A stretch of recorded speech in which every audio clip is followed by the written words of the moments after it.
Good afternoon, everybody. Welcome to episode 13 of my Walk and Teach. So today we're going to take a closer look at the future with going to. So let's take a look at the verb structure. So we use auxiliary verb be in the present form. Am, is and are plus going to plus the main verb, the main action, the bare infinitive form.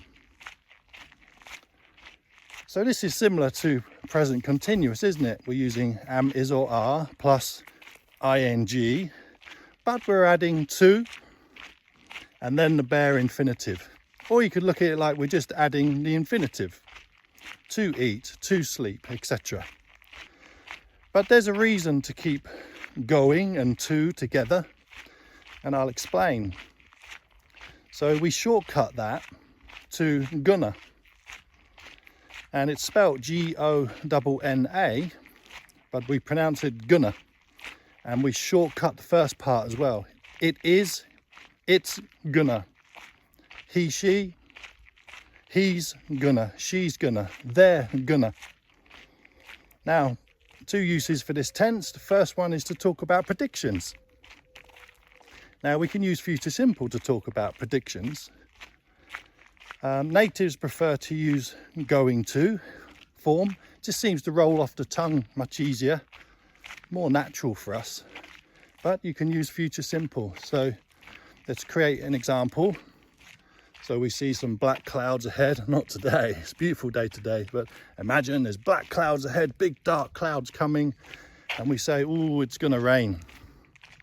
Or it will rain. Both tenses are suitable for predictions, but like I said, natives will always use gonna in most situations. It's gonna rain. Can you see how it's all flowing off the tongue nice and fast? So I recommend you do that. If you're going to start to use gonna, then pronounce it nice and quickly. He's gonna, she's gonna, they're gonna, and then your main verb straight afterwards. England are going to win the World Cup one day. It's my prediction. I'm not going to say when. So for predictions, we're using going to. So the next use of this tense is to talk about actions that are about to happen in the immediate future. Now, in previous episodes of this Walk and Teach, I've talked about plans, and I've talked about decisions coming to the mind now to do something in the future. So that's future simple.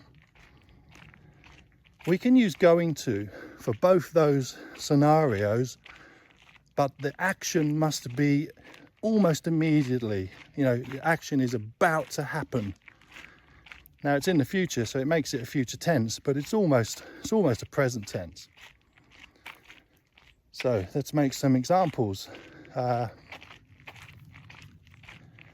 You can be sitting at home thinking, I need some exercise.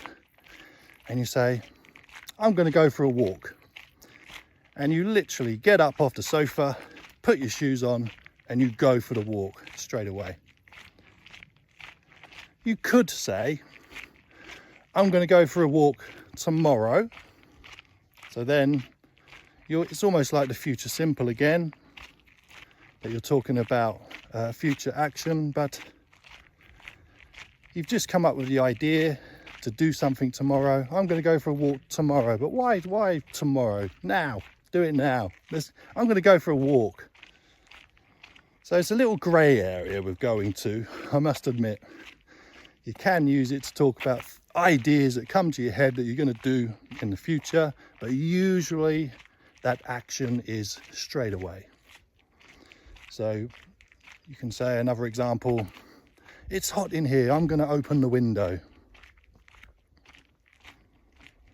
You could be sitting somewhere and you're bored and you want to go home. You're with a group of friends and you say, I'm going to go home. I'm a little bit bored, or I'm a little bit tired. I'm going to go home. And literally there and then, or within a few minutes, you're on your way. Okay, so they're the two main actions for this particular tense using going to. Like I said, predictions is the most used for this particular tense, but also for the immediate actions. And like I said, that little grey area, well, yeah, you can use it similar to future simple if you want to. It's not a problem. I think in the grammar tests, best to stick to future simple in that situation, but us natives tend to break the rules a little bit, so using going to in those situations is not a problem in conversational English if you're not in any kind of test. So I'll finish for today. That was a little look at going to. If you have been watching my walk and teach each week, you will have noticed that I use this tense to open every single episode. So today we're going to look at the present simple. Today we're going to look at present perfect continuous. And then I go on immediately to talk about those things.